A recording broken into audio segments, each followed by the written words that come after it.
Hello guys, स्वागत करता हूं मैं आप सभी का हमारे यूट्यूब चैनल पे जिसका नाम है साइकोलॉजी अड्डा, जहां पे हम बात करते हैं साइकोलॉजी सब्जेक्ट से रिलेटेड डिफरेंट टॉपिक्स के बारे में। तो यदि आपने हमारा चैनल अभी तक सब्सक्राइब नहीं किया तो प्लीज़ सब्सक्राइब कर लें ताकि आने वाली वीडियो भी आपको आसानी से मिल जाए। तो चलिए शुरू करते हैं आज का हमारा टॉपिक। लर्निंग के बहुत सारे टाइप्स होते हैं जिनको समझने के लिए अलग अलग थ्योरी भी दी गई हैं। जैसे क्लासिकल लर्निंग हो गया, जिसको क्लासिकल कंडीशनिंग कहा जाता है। ऑब्जर्वेशन लर्निंग होता है, कॉग्निटिव लर्निंग होती है, वर्बल लर्निंग होती है, कंसेप्ट लर्निंग होती है, स्किल लर्निंग होती है।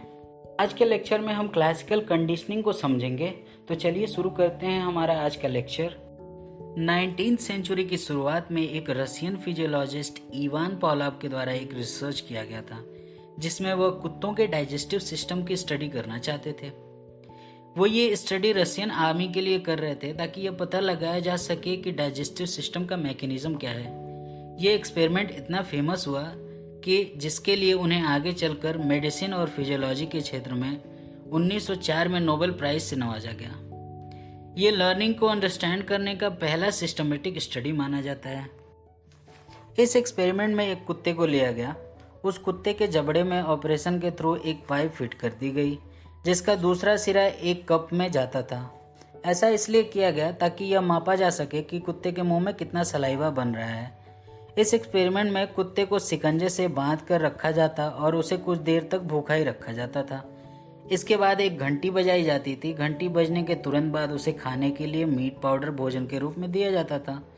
कुत्ता आराम से अपना भोजन कर लेता था, तब वह प्लेट हटा ली जाती थी।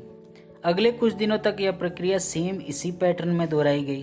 पहले कुत्ते को भूखा रखा गया, फिर घंटी बजाई गई, उसके बाद उसे खाने को भोजन दिया गया।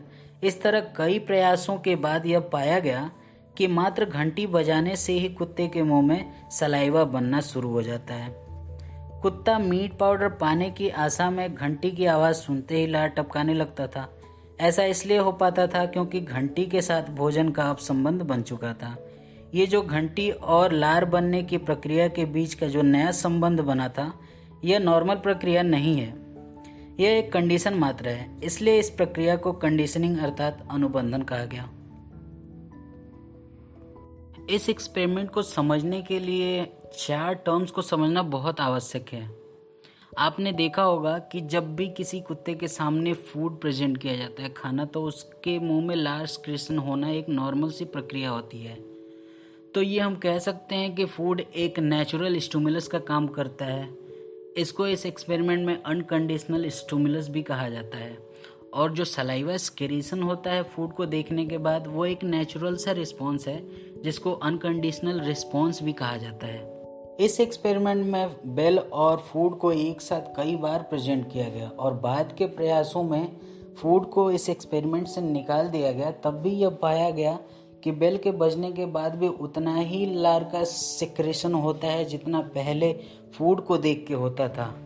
तो इसलिए हम ये कह सकते हैं कि फूड एक नेचुरल स्टिमुलस का काम करता है, जिसकी जगह पे अब घंटी एक आर्टिफिशियल स्टिमुलस का काम कर रही है, जिसको हम कंडीशनल स्टिमुलस भी कहते हैं।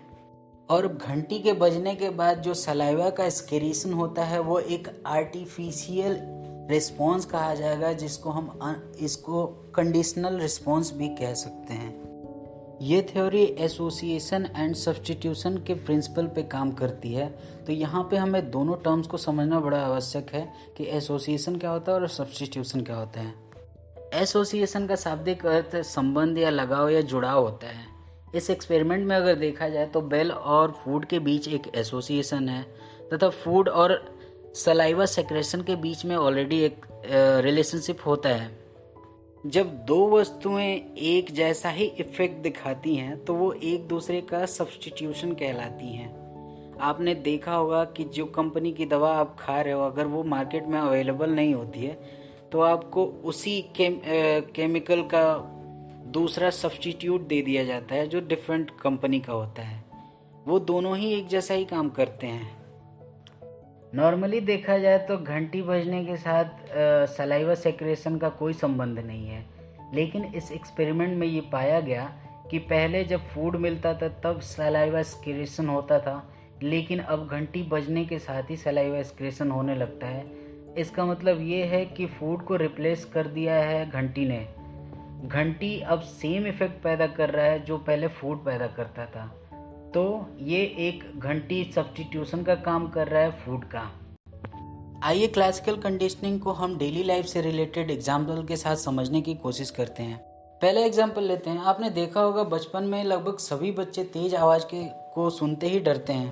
यदि आपने बच्चे को एक गुब्बारा खरीद के दिया और गुब्बारा जैसे ही बच्चा वो अपने हाथ में लेता है वो फट जाता है और उससे तेज आवाज़ उत्पन्न होती है, बच्चा एकदम से डर जाता है और रोने लगता है।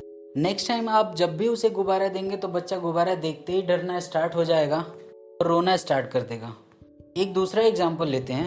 आपने देखा होगा प्राय लोग ये कहते हुए पाए जाते हैं कि फला का चेहरा देख लिया तो आज मेरा दिन खराब हो गया। इसलिए होता है कि हम बहुत सोच के किसी काम के लिए जब घर से निकलते हैं उस टाइम हमें कोई व्यक्ति मिल जाता है, उससे बातचीत करके जब भी हम अपने काम पे पहुंचते हैं और अगर हमारा काम ना हुआ तो हमें ये लगने लगता है कि फला व्यक्ति से हमने मिला या फिर उसको देखा इसलिए हमारा काम बिगड़ गया। तो जब भी हम नेक्स्ट टाइम किसी अच्छे काम से निकलते हैं तो अगर वो व्यक्ति दिख जाए तो हमारे मन में एक डर सा बन जाता है कि आज तो मेरा काम बिगड़ेगा ही बिगड़ेगा। दोनों ही एग्जाम्पल क्लासिकल कंडीशनिंग को समझने के लिए बहुत महत्वपूर्ण एग्जाम्पल हैं। तो गाइज आज के लेक्चर में बस इतना ही। आशा करता हूँ आप सभी को हमारा लेक्चर पसंद आ रहा होगा।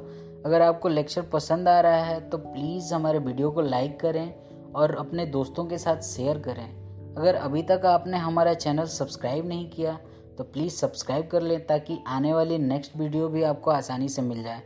तो गाइज मिलते हैं नेक्स्ट वीडियो में। आज के लिए इतना ही। Thank you.